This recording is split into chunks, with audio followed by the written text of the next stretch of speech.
Welcome to Backstage Bagels, where the worship is holy, but behind the scenes, things aren't always perfect. We're Danielle Nicole, and we're bringing you the laughs and real-life stories of all things worship. This is Backstage Bagels. So we're going to dive in today. Yeah. We've got some anonymous stories from worship leaders that I think we could give them some advice. I think so too. It's going to be fun. Absolutely. We're going to do a rapid fire Q&A. I'm so excited. And a couple other segments today. I'm excited that we're doing this. We're literally doing this. We're bringing the people what they want, what they need, along with some laughs and funny stories. Yeah. And I'm excited. Worship ministry is amazing. It's fun. It's a privilege, but it also comes with some mistakes, some flubs, some hardships, some fails. And we're going to talk about it all today. I'm excited. All right, let's do it. Okay, so now we are going to read some anonymous stories from some people on the worship team, not at any particular worship team. Like not I said, our worship team. Not our worship team. Yeah. I don't think so, because they're anonymous. Oh, gosh. So I'm going to read them to you, Nicole, and okay. I want you to just give me your initial reaction. Okay. All right? I'm excited. Here we go. The subject is thoughts on churches who use autotune. Okay. I recently visited a church where the lead singer was very obviously using heavy amounts of autotune. Okay. You know how it gets robotic, electric sounding? Yeah. I'm just wondering what everyone's thoughts are on using programs that affect the sound of someone's voice, whether it be autotune or something similar. Okay. Does it make the worship seem less genuine? Does it put the focus on the singer sounding good instead of being humid and making mistakes? Humid? Human. Did you say humid or human? I meant to say human. I'll start from the beginning. Does it put the focus on the singer sounding good instead of being human and making mistakes, but at least worshiping for God? I'm just reading it how they wrote it. Right. Just curious to hear what you all think. By the way, I'm not trying to drag this church down. It's definitely not as bad as some other churches I visited, where some of them completely record the songs they're doing, and then the singers just get up there and lip sync. That's just crazy to me. That happens? I've never heard of that. I have never heard of that. So that's the question. What do you think about churches using autotune? Should we do it, or should we pull back on it because maybe people should experience what the raw, that authentic sound can be? Yeah. What do you think? So my thoughts are this. I'm not against it at all. I'm not against using autotune. I think you should always be striving, always be working to make your voice the best that it can possibly be. But even though I put in a lot of effort to be the best that I can be, there are some Sundays where I did not sleep enough. Maybe I had dairy the night before, or maybe I'm recovering from something. And there are plenty of Sundays where I'm like, hey, Mr. Soundman, like, I need some help today. Subliminal 20. I need your help. And it's sometimes you kind of just have to. And I also think that if you have a stream that a lot of people watch, you have a bigger church, you're posting a lot of your worship on your Instagram, on socials, I think it's worth it because, if it's too heavy, obviously you can tell, and that can be a distraction. Yeah, it can be a distraction. It can be a distraction. I think you definitely need to make sure there's a good middle ground where it's not too heavy, but it's just enough to where it sounds good. It sounds decent. I mean, this person is saying they noticed it. They could hear it right away. So if they're noticing it, if they sound like T-Pain, like you gotta cut it out. Like, and if they're noticing it, maybe it's too much. Maybe it is too much. Maybe it's cranked up a little too high. I would say just make sure that it's not a crutch. Make sure that you're not just relying on that to sound good. Because if you do, then you won't get better. Maybe use it in moderation and use it on. And again, there's also worship leaders that are still growing in their gift, and maybe they do need just a little bit of help, a little bit of support, and that's okay too. But I think you should always be striving for excellence, always be striving to be the best singer that you can be. And if you need a little bit of autotune, just to help you out. And not everybody has autotune capabilities. That's true. A lot of people don't have the digital boards. Am I saying that right? With plugins? Is that the right terminology? Is that right, David? Yeah, that's right. Okay, good. A lot of people have analog boards. Is that the right terminology? That's also right. Yes, super chill. Let's go. I will say, I think we are too critical. We are. I think we're too critical of ourselves. I think people in the audience sometimes, especially this guy was saying, at other churches I've been to. So at this church I went to and other churches I was. So if you're going to several different churches and maybe you have good reason, like you're, friends inviting you to different churches. Where's your home church? But that's neither here nor there. But if you even let's talk about it. If you have a home church, you have grace. Yeah. You have understanding. You have relationships with the people in the church. You know one of the guys on the stage, one of the girls on the stage. Yeah. And so you don't judge as harshly. You're not criticizing as much because you know that lady that's singing soprano is a nurse. She just got off shift. Yep. She went and got her kids from daycare and came straight to church. Yeah. You know the people they got a day job, they have other things that are doing, and they're doing their very, very best. I know plenty of churches that use autotune, and I was a part of a church years ago where they used live Melodyne, and it was so real sounding, it freaked me out because I was like, whoa, I'm that good? That's amazing. And I'd watch the stream and be so proud. A false sense of security. Yes. Because I realized, oh no, I don't sound like that. And the argument that they made is so true, where EQ, reverb, delay, all those other things, you can say that that's probably even crazier than using autotune, because that also changes how your voice sounds. Like you don't have reverb. You don't have reverb all the time when you're singing in your car, when you're singing, in your off, wherever you are. But so I do you can make that argument. In my shower or in a stairwell. Yeah, bathrooms, showers, that's the only place where you're going to sound like Celine Dion. That's it. Or Adele, whoever. Adele Dazeem. Adele sometimes needs autotune. Anyways, go ahead. Let's read another submission. I'll kind of set it up. He's dealing with some difficulties, I should say difficult people on his worship team. I think people watching have been there before. Yep. Primarily his bass player and one of his guitar players. They will not learn new music. Oh, gosh. Yes. No, thank you. They are not learning the new music. And so the worship leader, who is about 6 years younger than them, I believe this person is 18 because they said they're about to go to college soon. And they're frustrated because since the bass player and the guitar player, this is not a dig at bass players and guitar players, by the way. Right. It's not. It's really not. But since they're not learning new music, the worship leader is forced to do the same songs over and over and over, and it's affecting the worship team. Oh, gosh. So he says, I'm worried that they're not respecting me. They are not practicing. Basically, he's telling them that they're not learning the music, and so the rehearsals are a waste of time. So he says, at the moment, I feel like teaching them a bit of music theory or scales or transposing and different things that you can find online, but I'm not sure if that is the best way to deal with this. Lastly, myself included, I feel that we're not humble enough, which is interesting. Yeah. Wow. Yeah, we get stuff done and learn awesome songs at times, but why? I teach them everything, and I can't do this all the time. Yeah. I'm going to start college soon and work, so I don't know what to do. Long story short, I feel like I'm baby feeding the musicians every week, even with the songs we do on a normal basis. Please help me out. Wow. Well, first of all, I've been there. Yes. Have you been there, Danielle? Yes, especially being younger than a lot of the people on your team, for sure.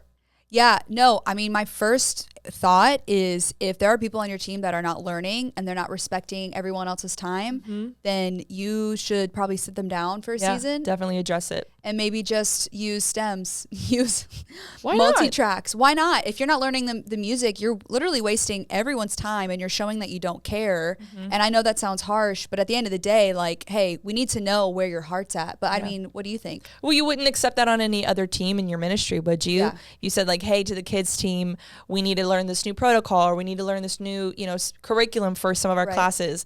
And if somebody was like, no, I want to use all the old curriculum, you would argue, are you really in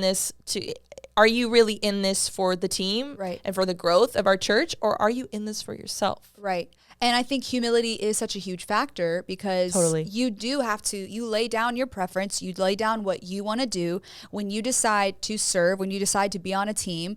And when there's a leader who's saying, hey, here's the goal, here's what we want to accomplish together, here's how we can accomplish that.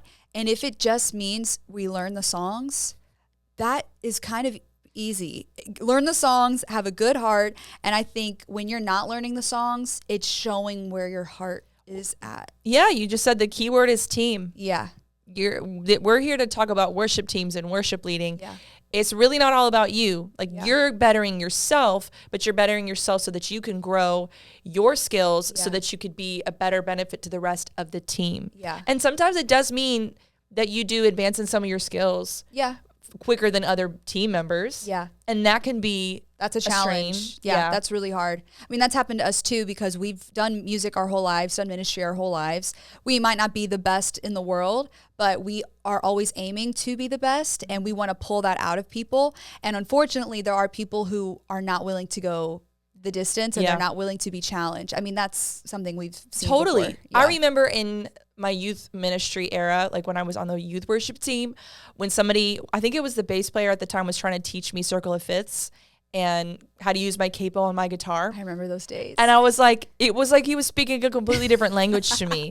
Like, explain it to me one more time. Right. And I remember he kept trying to teach me, and I was just getting frustrated. I was getting irritated, and I would just say, yeah, I know, I get it, and drop it because I was so embarrassed. Yeah. And I didn't know the right questions to ask. I had struggled understanding what to do. Yeah. And so I think at some point I just kind of guessed where to put my capo. capo. And I was like, I remember capo 5 is this, capo 3 is for this song. Like I associated. I'm just kidding. Don't. Let's do a capo challenge right now. Fret challenge. Oh gosh. Capo 5 is capo 5 playing in G is C or E. All right. Oh gosh, never That mind. immediately failed. I don't even remember. Capo, I play guitar. 2 and E is F sharp. I don't know. Yeah, I think so. 1, 2, maybe. Yeah. It took me a while, and yeah, I remember. But you know what I did? I actually went to the music store and I got posters for my bedroom, and I had one that was circle of fists, and I had one that was like a transposed poster. Remember that? Yes. And that was a better learning tool for me. Yeah. Because I kind of visualized it and I could memorize some of the rows, but I still like printed it out. I think I had it in my little laptop bag. You did. I was That's gonna one memorize thing it. about you. Well, not one thing, but you have always wanted to grow in your gift. Always. Like since you were born, you've always challenged yourself to get better with playing keys, guitar, all of it. There was even a season where you played bass and, you know, you didn't play for very long, so Dad returned the bass to the store. But you tried, and she attempted, and that's all that matters. The point of the story is that you've always wanted to grow and challenge yourself. Yeah. And neither one of us are perfect in what we do, but our heart is in the right place, I think. We want to glorify God with what we do. Yeah. And that humility has to happen, or else you're just going to make it about you, and you're going to frustrate the team, frustrate God, frustrate your pastor when you're not learning music. I had to humble myself to the learning process. And it was embarrassing that it took me so long to understand it. Like my brain didn't wrap around it. Yeah. Nothing would ever click. And I'm like, I see everybody's using transpose. And I heard somebody say never use the transpose button on the keyboard. So I was like, I can't be that guy. Everyone's going to make fun of me. I think I was the only girl in the youth worship team at the time too. So I'm like, I am not going to fall behind these guys. They're going to tease me and roast me and all of that. So like I have to learn. I think my dad had a chord book, so I learned inversions. I committed myself and pushed myself to growing. But I like learning. Yeah. I like learning. I think anything that has to do with ministry, if you want to help build God's kingdom and build God's house, you have to be a student forever. And there's actually a term for this, I believe in psychology, it's called the Dunning-Kruger effect, that says the more someone knows, the more they believe that they're a student of life. And the less someone knows, the more they operate like they're the expert in the room, like they're the know-it-alls. Wow. And usually the know-it-alls have less of a professional education, less degrees than the people that know the most, and the people that know the most are very humble about it. Wow. And so I don't want to be the know-it-all. I don't think anybody wants to be that guy. No. And there are caveats to this. People are busy. Yeah. Some people do struggle to learn new things. Yeah. You know, I do feel for these guys if the bass player and the guitar player are struggling to learn and the worship leader doesn't know how to teach them. Yeah. That can be a challenge too. It can be a challenge, but I do think that there are ways to communicate to the team how serious you are about what you guys are doing, what you're a part of, and you don't have to be rude, you don't have to be mean, but again, for a season, if you have the ability to use multi-tracks, to use something else, if you just need to really let your team know, hey guys, we're doing this with excellence or we're not doing it at all, then sometimes that's what you got to do. And you have to remove every hindrance and make sure that you're keeping the main thing, and that is people entering into God's presence. Yep. I love it. All right, guys. So now we're going to do a segment called Bagel Bites, which is where we ask each other rapid fire worship questions. I'm ready. We're going to get our opinions and our thoughts on some fun questions. Ready? Let's do it. Let's do it. Okay. What is your favorite worship song of all time? Whoa. Favorite worship song of all time? I Will Exalt You by Brooke Fraser. Okay. Yeah. This is a hard question. I think I love to sing Because of Who You Are by Martha Munizzi. All right, next. What is your biggest pet peeve on the worship team? Or one of your biggest pet peeves? On a worship team? Any worship team. I mean, you don't have to call out your worship team. Right. I hate it when. I love Epic Worship. I love my team. I love our team. Biggest pet peeve is probably watching myself lead worship. I'm just kidding. I don't know. I'm trying to think. Like, biggest pet peeve. Okay, so one of my biggest pet peeves that I used to do was when I would move my mic back and forth in my hand way too much. And I'd watch myself back and be like, why am I doing that? How did you notice that you were doing that? Videos. If someone would post, you know, Lavon's always posting. Yeah. She's our resident poster of all things worship. Like you're saying like you'd switch hands too much? Every line. Oh, yeah. Literally every line. I will exalt you. Like that. It was horrible. Juggle the mic. Juggle the mic, flip it up in the air like a baton. I don't know. Yes. Okay. What about you?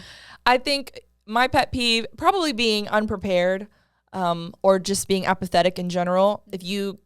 When you start to feel that way, I think you start to forget that you are on a team and you are part of a community, you are part of a family. Yours is way better than mine. And well, yeah, I mean, that would be my pet peeve. I think that's also just because I'm always sensitive to kind of where people are at. I'm always reading people and seeing where they're at. Are you good? Everybody's good. Yeah. And that would just be a pet peeve that somebody would let that be a hindrance to an event, to a service, to a Sunday.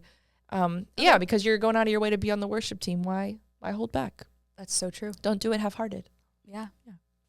You know what? Now that you think about it, people people don't apologize when they're late to rehearsal, that's probably, that's number one. Don't do that. Here's some advice. Yeah. Here's some advice. When you know you're going to be late for rehearsal, for service, for a meeting, the best thing you could do is to let them know exactly how late you're going to be.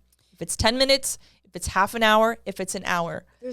There is so much room for that. Yeah. I know we tell ourselves they're going to be mad, they're going to be frustrated, I'm going to get chewed out. Right. Maybe you are, because maybe you've been late too many times. That's neither here nor there. So then, however, heart check. Yeah, check your heart and let them know. It is, as a leader, it's such a relief to go, okay, wait a minute, I don't see such and such in the room yet. Where are they? And they've already texted me, hey, I'm 10 minutes away. Hey, I caught a flat. Hey, I got pulled over by the cops. Things happen, y'all. Yeah, things do happen. Let us know. Text me. Thank you for letting me know. Yes. See you soon. X. I don't know. Okay, next question. Okay, here's another one. Acoustic set or full band? Which one is better?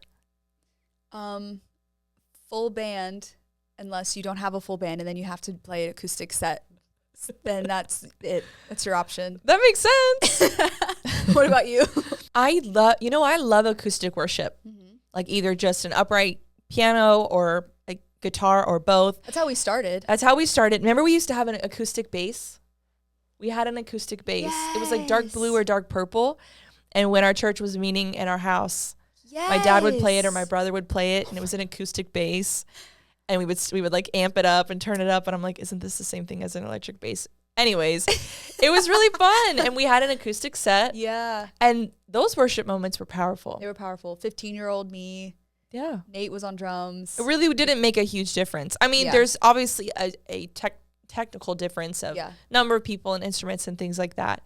But it was still just as powerful. I don't know. I love it. Even in college, we had acoustic sets, and I miss it. Yeah, I miss it too. Let's do it this Sunday. Let's do it. Okay.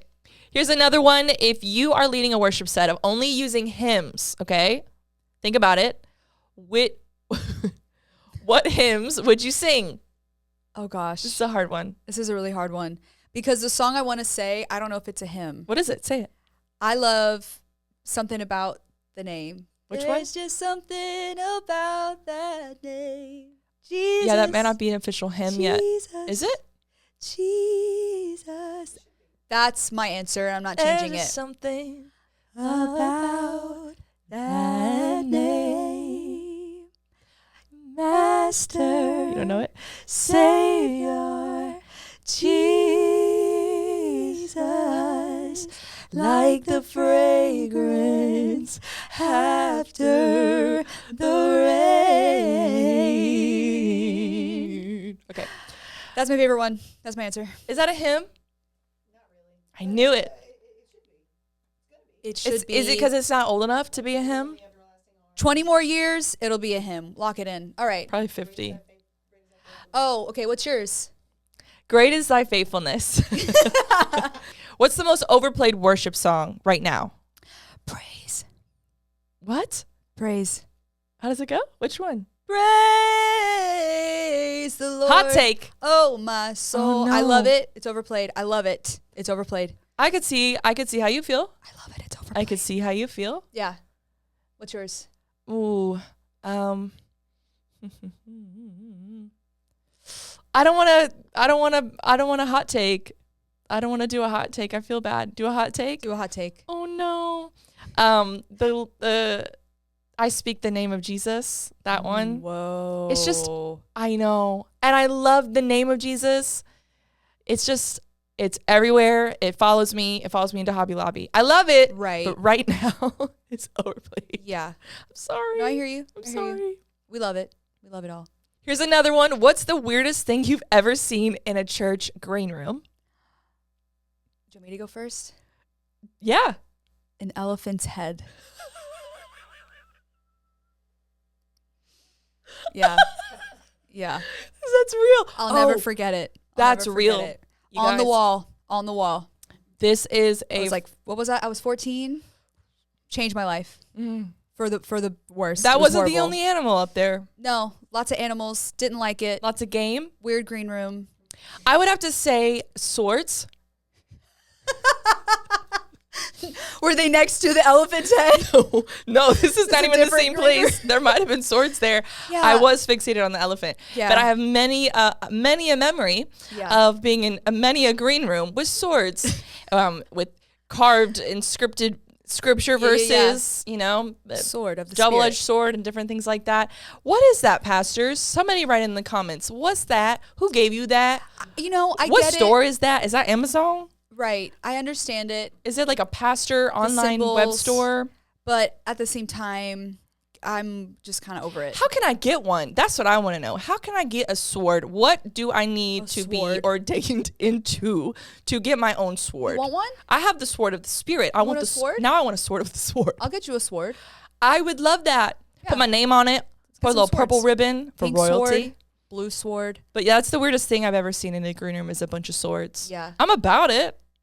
Yeah, I'm more about the swords than the elephant's head. Please, no more animal heads. Yeah. I just don't want to see that. Battling blades. The sword of the Spirit. Wow. Another one. What's the best snack for a worship leader? And what's the worst snack? Ooh. So what's the best and what's the worst snack for a worship leader? Okay, best snack, pineapples and potato chips. Lay's plain potato chips. Yes. Worst would probably be chocolate. I know this from experience. One time I Absolutely. had a donut 5 minutes before I went and led second service. This was literally 2 months ago. Did the donut have chocolate? Yes, it was a chocolate donut, and I regretted it. And I was like, why is my voice acting weird? Oh, it's probably from the chocolate donut. What would you say? I'm thinking about donuts now. But that's true. Don't eat chocolate or donuts. Dairy is not a good thing. That's the worst snack before you sing or if you have to be on stage. For sure. Even if you don't have to sing, Just don't do it. just don't have dairy. Just don't. There are other side effects Yep. of that dairy when you have that dairy right before church, right before you have to sing, Whoa. right before you have to play. Where are we right now? And everybody's agreeing with me and everybody's shaking their head and they're saying, yes, say it, preach. Okay. We're saying yes in the comments. The best snack, I think definitely fruit, something light, Yeah. like a Jordan almond. Jordan almond. Something light, Maybe toast. Yeah, grapes. Something chill, grapes, all the fruits of the spirit. Okay, we're leaving out one really important, obvious one. What? Water? Bagels. Oh, bagels. Bagels are great. Before service, after service, in between services, Monday, on the way home, Monday morning. Tuesday, Wednesday, Thursday. Yes. Bagels. Friday. Blueberry. What's Saturday in Spanish? Whoa. Sábado. Domingo. Domingo. That's Sunday. Sure. I think. Thanks, David. Woo! Gloria a Dios. Okay. Would you rather have your mic die mid-song or pop a guitar string mid-song? Oh my gosh. Okay, honestly, I've had both. Yeah. And I would say They both guitar hurt. string. Guitar string. Guitar string Why? break. Because you can still play the guitar and it sound decent. You can still play the guitar and it sound decent. Uh-huh. And make it work. You can make it happen. Even It if hurts, it's like though. it's hanging out. Yes. But when your mic dies, That's the worst. what do you do? Because then your sound guy or who stagehand has to leave their post, do whatever they're doing, and then Run for dear life. there's the awkward handoff. You give them the mic and then you go, come on, you sing. And then Sing the it out. team has to, and then you got to do that whole thing. Just the voices. Right. And you just have to like LOL crying and inside. Ashley Simpson it out. Honky tonk. Absolutely. And I've had both. So I would say guitar string pop. What would you say? I agree. I think, though, mic dying is very painful. Yeah. Because how long is it going to take? Yeah. How long are you going to be up there? Yeah. What if the guys don't notice? What if the sound tech doesn't notice? Yep. They What leave. if nobody cares and they forget They're in about the you and the bathroom. song is over and you say, thank you so much for worshiping with us? This is all autobiographical. This really happened. Yeah. And I'm tired of talking about it. We've done this for a long time. We've been doing this for a minute. We've had every scenario happen to Okay, us. there is another question. What is your biggest worship fail? Or what's a worship fail that you feel comfortable saying on the microphone? Right. That point is also a thing. I know for me, while you're thinking about it, Okay. I was trying to remember this. I either broke my zipper on my pants. So my zipper either was down or it broke. And it was during the first service and we had a tiny, tiny bit of time before the second service. Okay. And there's a Target nearby our church and somebody ran to Target. Are you serious? They took my credit card, ran to Target and were like, what's your pant size? And I was like, I don't think you're going to be able to find pants before second service. I'm going to have to just find a sweater or find whatever. Y'all, they found pants on the clearance rack in my size. That is amazing. And they were black. They were like exactly what I was looking at, the look that I was wearing that day. And it was perfect. I wasn't there for that. I missed that.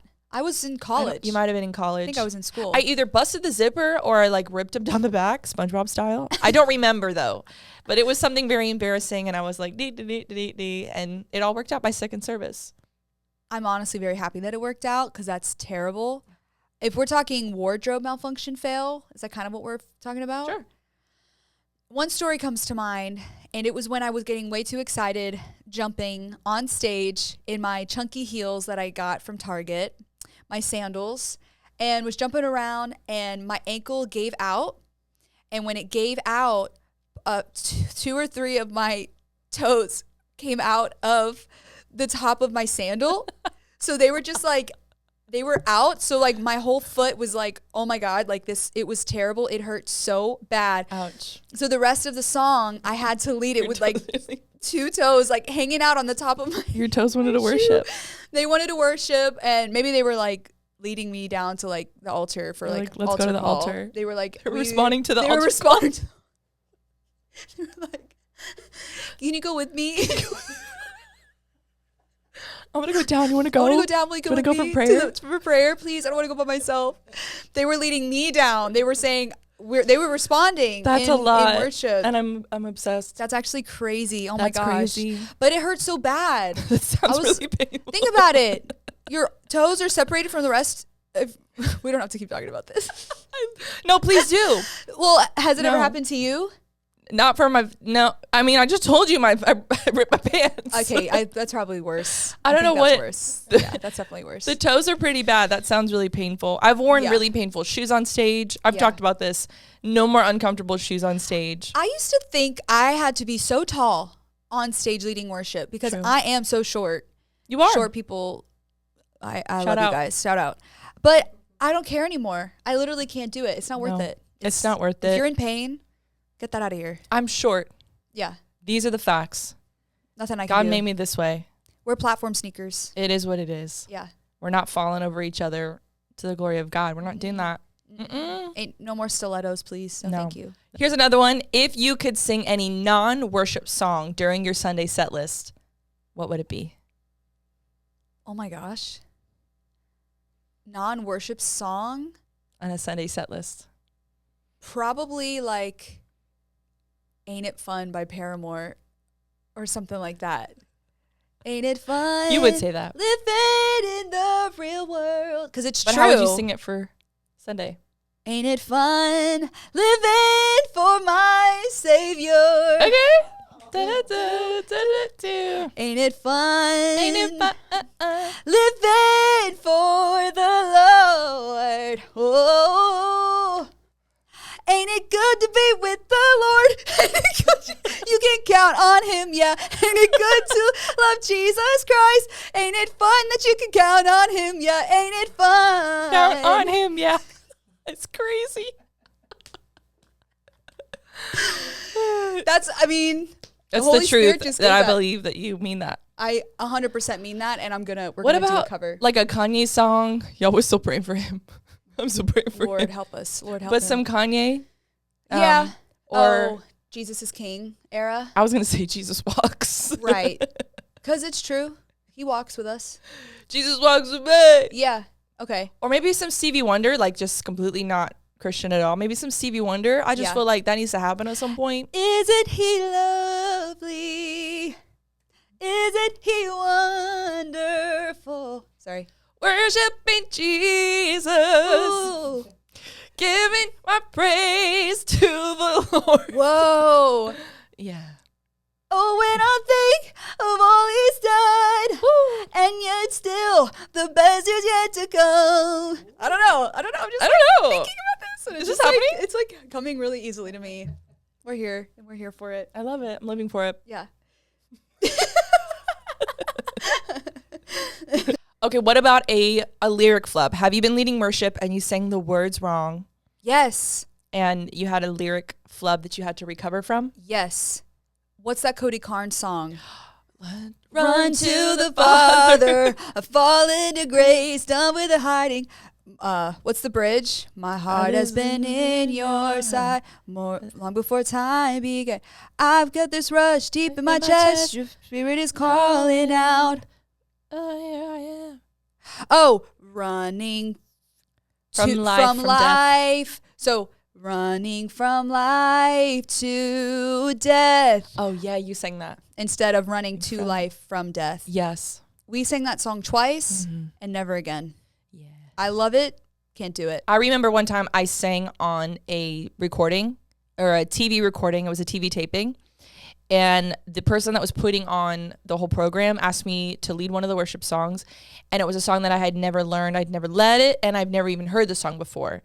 And it was an older Elevation song. And I don't think I flubbed it, but I almost did. And I did something that I do not recommend. And I put the initials, like an acronym version of the lines that I was going to solo right here on my hand, like right here. Right now. I definitely did.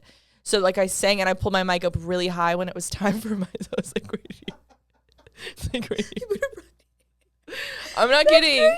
And I, it was the one with the blonde girl that used to be on Elevation. It was like, Grace come like Grace a wave. come like a wave, crashing lower, down on another. Those verses. They're actually tricky. The verses are very wordy. We love it. Very wordy. For some reason, I could not learn it. It took me a second for it to stick, and I was so scared it was going to be on this huge program, broadcasted all over the world. I'm like, I am not flopping on TV. So I did that, and I could have flopped, but I didn't. Wow. And I don't recommend that. Yeah. Here's another one. What is your go-to vocal warm-up? Oh, anything nasally, anything that sounds like Bugs Bunny. That's it. Those are the best for me. Bugs Bunny? Yeah. I'm not Like going to do rolling. it. Nay, nay, nay. Yeah. You did it, so I don't have to. I would say anything. I use my straw. I have another vocal bottle. Oh, yeah. And raspberries, things like that. Yeah. Those are the best. That's it for Bagel Bites, all of our rapid fire questions. I don't know how rapid that was, but that was a lot of fun. And if you have questions for us that you want us to answer, email us at info@worshipleaderstarterkit.com. You can send all your questions, all your comments, anything you want us to know, or even read on live on a podcast. You can send us an email. Yes. Worship leaders, we are here for you. We want to help you in any way that we can. If that means reviewing your Sunday set list, that means helping with wardrobe questions, how to address leaders on your team, conflict, how to help, anything at all, you can submit all your questions at info@worshipleaderstarterkit.com. You can DM us at Backstage Bagels on Instagram. Send in your questions. We want to help you, give you all the advice that we can possibly give you to help you in your worship leader journey.